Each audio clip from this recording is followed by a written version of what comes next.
এই মেয়ে, তোমার এত বড় সাহস! তুমি তোমার স্বামীর মুখের উপরে কথা বলো, মুখে মুখে তর্ক করো। আশ্চর্য!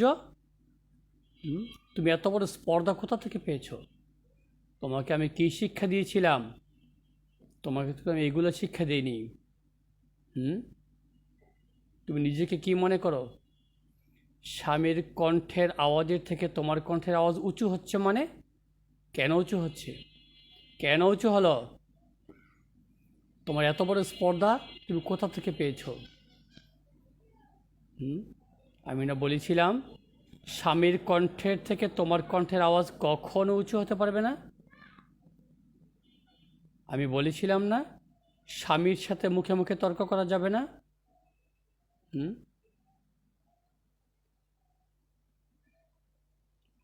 আশ্চর্য! তোমার স্বামী যতক্ষণ আল্লাহ এবং আল্লাহ রাসূল সাল্লাল্লাহু আলাইহি ওয়াসাল্লামের বিরুদ্ধে কোনো হুকুম না দিবে, কোনো কিছু করতে না বলবে, ততক্ষণ তোমার স্বামীর প্রত্যেকটি আদেশ, উপদেশ, কথা তোমাকে হাসি মুখে মেনে নিতে তুমি বাধ্য। অবশ্যই তোমার স্বামী যতক্ষণ আল্লাহ এবং আল্লাহ রাসূলের বিরুদ্ধে কোনো আদেশ না করবে, তার প্রত্যেকটি সিদ্ধান্ত তোমাকে খুশি মনে মেনে নিতে তুমি বাধ্য। এটাই তোমাকে করতে হবে।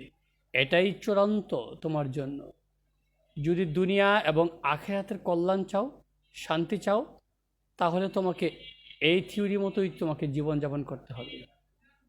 এই থিওরির বাহিরে গেলে তুমি কোনো দিন দুনিয়াও সুখে থাকতে পারবে না, আখিরাতেও সুখে থাকতে পারবে না। কেন? তোমাকে আমি শিক্ষা দেইনি? তোমাকে আমি এক্সাম্পল দেইনি? আল্লাহ সুবহানাহু ওয়া তাআলা কোরআনুল কারিমে পৃথিবীর সবচেয়ে জালেম বাদশা ফেরাউন এর যে ঘটনা বর্ণনা করেছেন, তোমাকে কি আমি এটা দৃষ্টান্ত দেখাইনি? কি?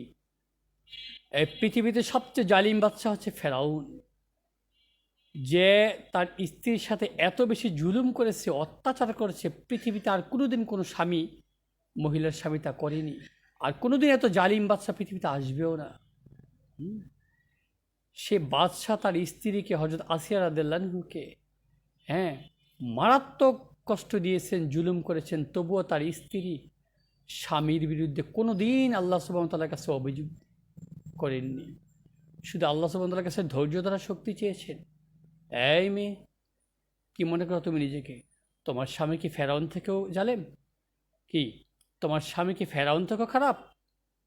যদি তা না হয়, তুমি কি করছো স্বামীর সঙ্গে? তুমি কি করছো? কি? সাবধান!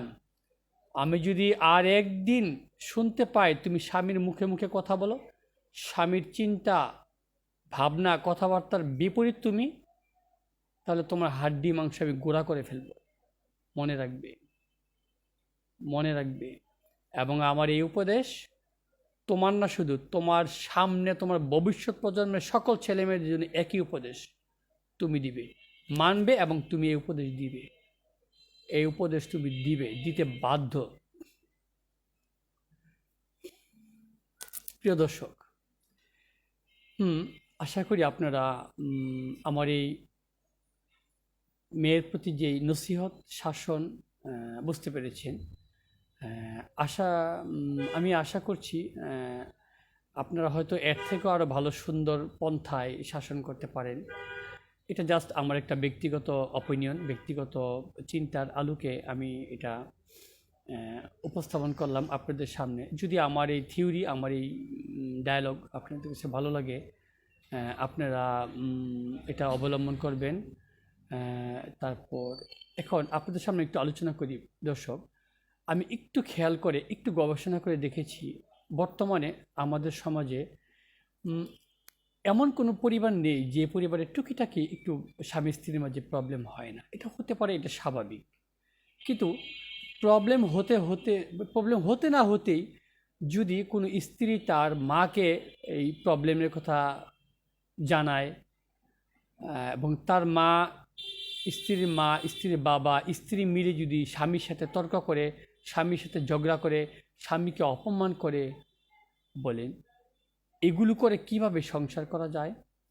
এগুলো করে কি সুন্দর সংসার কোনো দিন করা সম্ভব?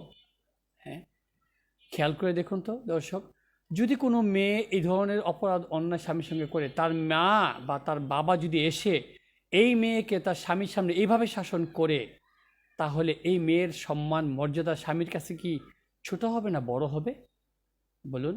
আর এই মেয়ের মা বাবার মর্যাদা তার স্বামীর কাছে কি তখন বড় হবে না ছোট হবে? আর এইভাবে যদি শাসন করে কোনো মেয়ের মা বাপ, এই মেয়ের সংসার কি সুন্দর হবে না নষ্ট হবে? দর্শক, আপনাদের কাছে প্রশ্ন রইল। আমার বিশ্বাস, কোনো মা, মেয়ের মা বা বাবা যদি মেয়েকে এই শিক্ষা দেয়, এইভাবে শাসন করে দেয়, আমার বিশ্বাস আল্লাহ সুবহানাহু ওয়া তাআলা এই মেয়ের সংসারে অবশ্যই কল্যাণে ভরপুর করে দিবেন, দুনিয়া এবং আখিরাতে। তো দর্শক, আমার কথার মাঝে, আমার আইডিয়ার মাঝে কোনো ভুল ত্রুটি হলে দয়া করে ক্ষমা করে দিবেন। এর থেকে সুন্দর কোনো আইডিয়া থাকলে আমাকে দয়া করে জানাবেন। আল্লাহ হাফিজ। আসসালামু আলাইকুম ওয়া রাহমাতুল্লাহি ওয়া বারাকাতুহু।